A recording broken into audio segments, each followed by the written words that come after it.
Hello again. Welcome back. We have heard inspiring presentations today. Let's review. We started this morning with Dr. Wall's presentation on whole school sustainability. And then we moved on to understanding and being charged by our responsibility as Montessorians to the SDGs. Then we learned about practical ways to implement environmental sustainability. And moved on to seeing the interconnection between cosmic education and the SDGs. And finally, we learned about action projects of students throughout Europe.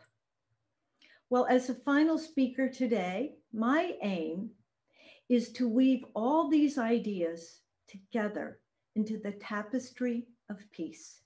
Let me share my screen.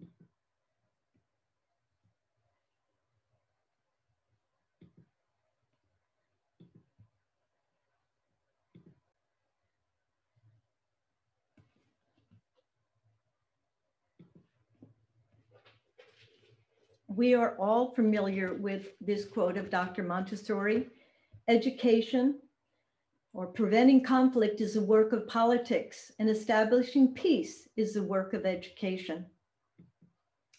What Montessori was highlighting was the difference between negative peace and positive peace.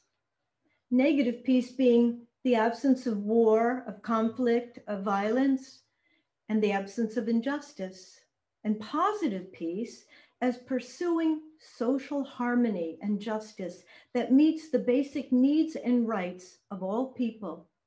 And in this way, we can see that sustainability and peace are so intricately related that we could name it a sustainability peace nexus. It is apparent that Dr. Montessori found guidance in nature. Her works are full of references to what she called the laws of nature. She believed that nature is a teacher of life and could guide us to realizing our full potential. She submitted that the problems that humanity faces today could be attributed to going against the laws of nature in the education of the child. Montessori wrote that there is no description, no image in any book that is capable of replacing the sight of real trees and all the life to be found in them in a real forest. Something emanates from those trees which speaks to the soul, something no book, no museum is capable of giving. The myriad of lives around the trees, the majesty, the variety are things one must hunt for and which no one can bring into school. How often is the soul of man, especially that of the child, deprived because no one put him in contact with nature? Like sustainability, Montessori sees a holistic and systems-oriented view. Both are attuned to living in harmony with the earth and share a vision that recognizes humans as living beings and part of nature, comprising an integrated web on our planet. We are familiar with this classical chart of Montessori that shows the interrelationships, the interdependency between the living and the non-living aspects of the world, and the values and actions that are interrelated. Montessori wrote, all things are part of the universe and are connected with each other in order to form one whole unity. From the Cosmic Education Timeline of Life studies, students see that individual life on the earth is seemingly selfish, fighting for its own survival, but in reality, each serves the good of the whole. While Montessori believed everything on earth had a cosmic task, she said that animals do not eat merely to satisfy themselves, but to fulfill a mission that she called the cosmic task, prescribed to them by their behavior in the interests of the harmony of creation, which is achieved by the collaboration of all beings, animate and inanimate. Montessori said that everything on earth has a cosmic task, but for humans, we have two purposes of that task, the conscious and the unconscious. She wrote that humans are conscious of their own intellectual and physical needs, but man has yet to become conscious of the deeper responsibilities to a cosmic task. His fulfillment in the collaboration and work for the environment, for the whole universe, towards creative fulfillment. She wrote that cosmic education is, in fact, the universal syllabus that can unite the mind and the consciousness of all men in one harmony. Well, at the core of sustainability is social justice. Social justice is part of that web. And we saw this morning in one of Dr. Wall's slides, where he shows how social justice provides that social foundation to create the safe and just space for humanity. Montessori also was deeply concerned with social justice. We know that she was at heart a profound social activist. She spoke up and stood up for the rights of children. She spoke up for the rights of women for equal pay, the right for women to be able to have the vote. She spoke out against child labor, and she spoke out for the education of all children, able and disabled. And many people see that at the core of the social justice movement is sustainability. You may be familiar with the work of Paul Hawken, who addresses this, I think, quite succinctly when he said, "There can be no green movement unless there is also a black, brown, and copper movement. What is most harmful resides within us. There's no question that the environmental movement is critical to our survival. Our home is literally burning, and it's only logical that environmentalists expect the social justice movement to get on the environmental bus. But really, it's the other way around. The only way we're going to put the fire out is to get on the social justice bus, because in the end, there is only one bus."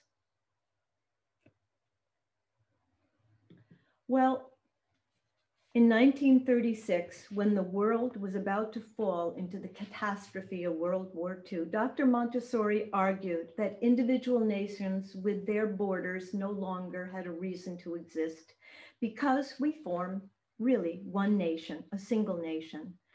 And it is the great task of humanity to make, the great task, of education, to make the child conscious of the reality and depth of human unity.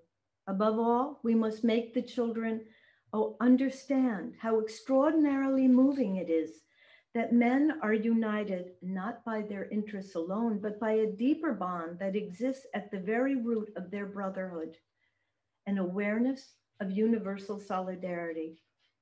No phenomena can affect one human group without affecting others as a consequence. We know that today with COVID. It began in one place, and today is home in every place in the earth.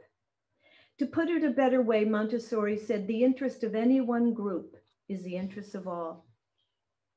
Furthermore, she wrote that the great bell that calls men today under one flag of humanity is the ring of life or death. These words echo the current message of Noam Chomsky when he wrote his book, Internationalism or Extinction.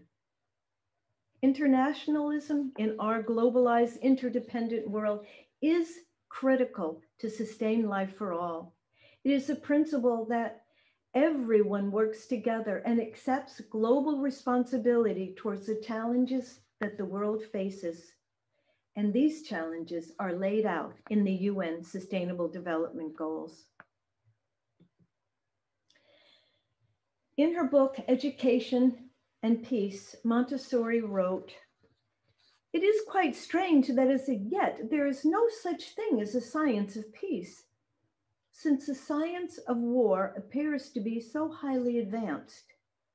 Peace as a subject would be the most noble of all, for the very life of humanity depends on it. And so also does the question of whether our civilization evolves or disappears." Well, in the past, peace may have been in the domain of the altruistic, but today, peace is in everyone's interest. Without an understanding of the factors that create and sustain peaceful societies, we cannot create programs or create policies to understand the resources needed to create peaceful societies. In fact, the SDGs provide that framework to understand and to address the many complexes, the complex challenges that peace has today. In closing, I want to share with you the words of Sir David Attenborough when he spoke this week to the United Nations Security Council. His message echoes the words and the vision of Dr. Montessori. Thank you, Prime Minister and members of the Security Council. I'm greatly honored to have this opportunity to speak to you.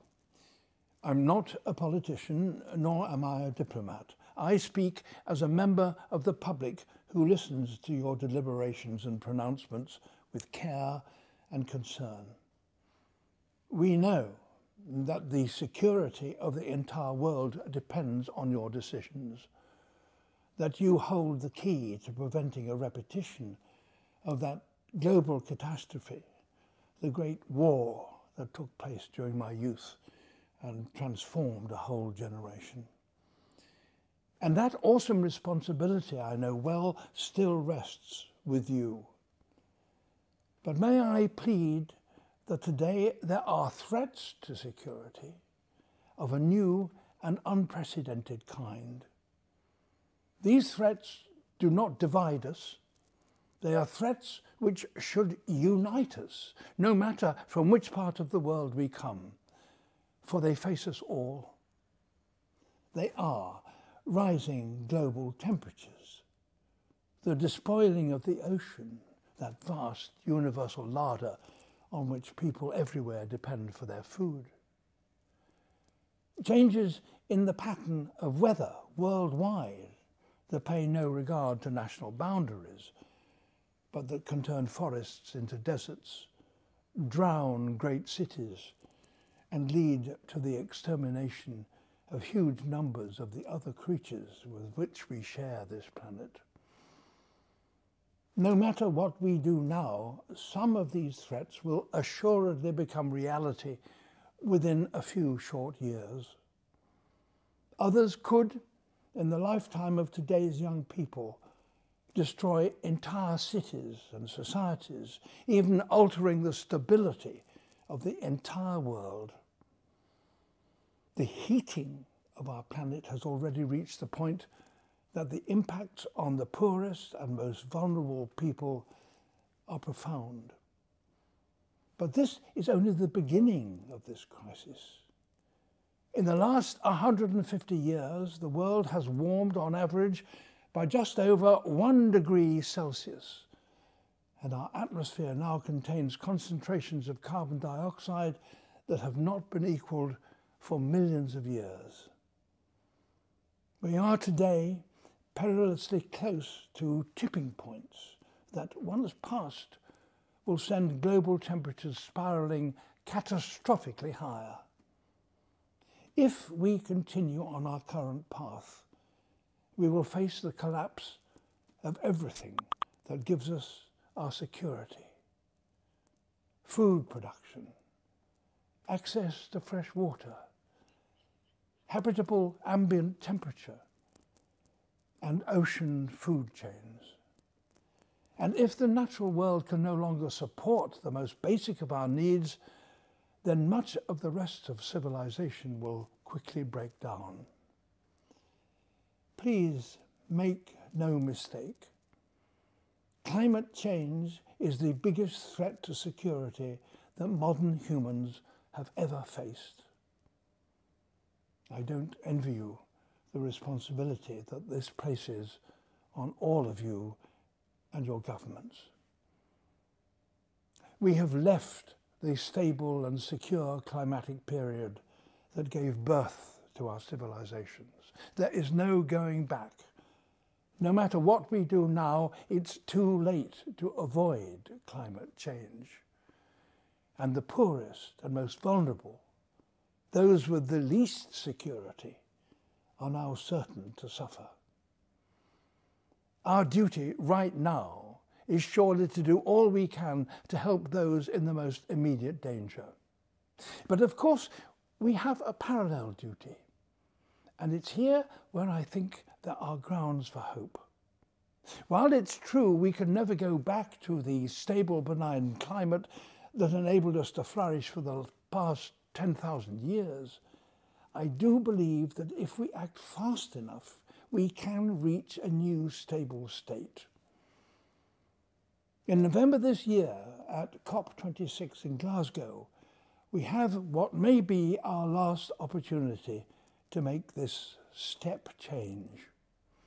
If we recognize climate change and the loss of nature as worldwide security threats, as indeed they are, then we may yet act proportionately and in time. The change needed in itself sounds immense, and of course it is. But we already have many of the technologies needed, at least for the initial changes. And perhaps crucially, we also have a level of public support and demand for action that I have myself never seen before. People today all over the world now realize this is no longer an issue which will affect future generations. It is people alive today, and in particular young people, who will live with the consequences of our actions. Politicians and business leaders know this too. Having seen how quickly and radically their societies and global activities were affected by COVID, it is now, sadly, easier to imagine some of the consequences of climate change. Perhaps the most significant lesson brought by these last 12 months has been that we are no longer separate nations, each best served by looking after its own needs and security. We are a single, truly global species whose greatest threats are shared and whose security must ultimately come from acting together in the interests of us all. Climate change is a threat to global security that can only be dealt with by unparalleled levels of global cooperation. It will compel us to question our economic models and where we place value, invent entirely new industries, recognize the moral responsibility that wealthy nations have to the rest of the world, and put a value on nature that goes far beyond money. And through global cooperation, we may achieve far more than tackling climate change.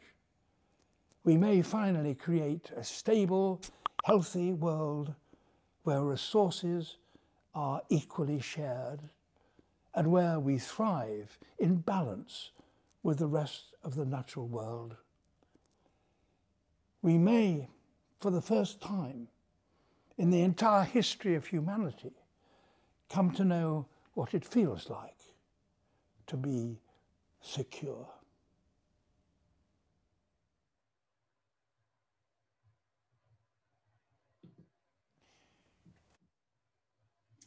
And finally, this final message from Dr. Montessori. In her gravestone, I pray to all the dear children to join me in the construction of peace for all the people in the world. Thank you.